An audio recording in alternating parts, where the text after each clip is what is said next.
wax ka baro qisada qowmkii reer bani Israa'iil ee Allah subxaanahu wa ta'ala u bedelay daanyeero iyo doofaaro. xilligii Nabi Daawud calayhi salaam ayaa reer bani Israa'iil waxay u yimaadeen Nabi Daawud calayhi salaam, markaasay waxay ku yiraahdeen, Daawudo, waxaan rabnaa inaad Ilaahay noo baridid inuu nooga soo wareejiyo maalinka jimcaha ah, maalinka ciidda ah, oo uu noogu soo wareejiyo maalinka sabtida ah.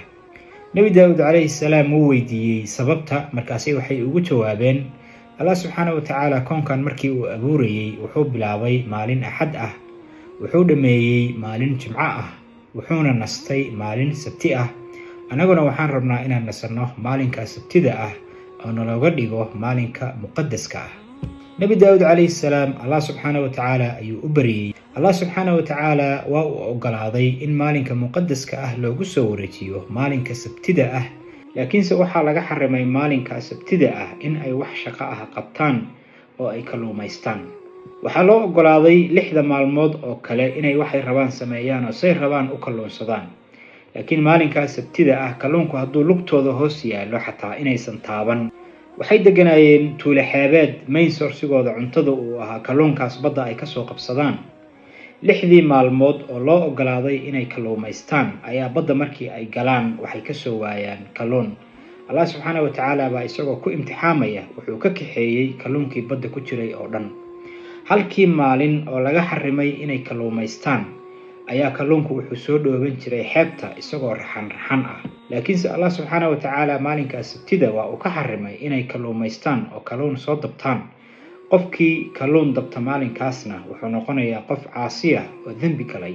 muddo xoogaaya markii ay joogeen ayay intay adkaysan kari waayeen ayay waxay yiraahdeen, bal xeelad iyo khidad aan la nimaano aan maalinkaas sabtida ah aanan ku dambaabayn kalluunkiina aan kusoo daban karno. shaydaan baa wuxuu u qurxiyey xeelad yar oo khiyaamo ah. wuxuu ka dhaadhiciyey in shabaakadaha ay kusoo kalluumaystaan ay badda sii dhigtaan oo sii daadsadaan habeenka jimcaha, maalinkaas sabtidana kalluunku markuu yimaado uu usoo galo, kadibna maalinka axadda shabaakadihii u buuxa ay la soo baxaan oo kalluunkii ay saa ku helaan. 2 qaybood ayay u kala qaybsameen marka. qayb fikradda kasoo horjeeda oo u diiday oo tiri waxaasi waa dembi, Allah subxaanahu wa ta'ala maalinkaas wuu idinka xarimay inaad kalluumaysataan, ama xeelad ku kalluumaysta ama si dharagtii ku kalluumaysta. laakiinse waa ay diideen oo waxay yiraahdeen, waxaad sheegaysaan waxba kama jiraan, annagu shabaakadihii waxaan sii daadsanay maalinkii jimcaha ahaa, kalluunku isagaa iska soo galay maalinka sabtida ah, maalinka axaddana dee waa maalinkiina loo ogolaa inaan kalluumaysano oo bahalihii buuxa ayaan soo qaadanaynaa. qoladii mu'miniinta ahayd ee ka diiday inay waxaa samayso oo amartay in Allah subxaanahu wa ta'ala aysan ku caasiyin ayaa markii la dhageysan waayay waxay ka baqeen ciqaab iyo cadaab Allah dhinaciisa ka yimaada inuu dhammaantood uu saameeyo. markaasay waxay samaysteen derbi iyaga iyo u dhaxeeya qoladii sabtida kalluumaysan jirtay. maalin maalmaha ka mid ah ayaa subaxii markii la soo toosay baa qoladii mu'miniinta ahaa derbiga dhinaciisa kale waxay ka waayeen wax sharqan ah. markaasay nin u direen, waxay ku yiraahdeen, bal orod derbiga fuul oo soo eeg kuwii maxaa ku dhacay.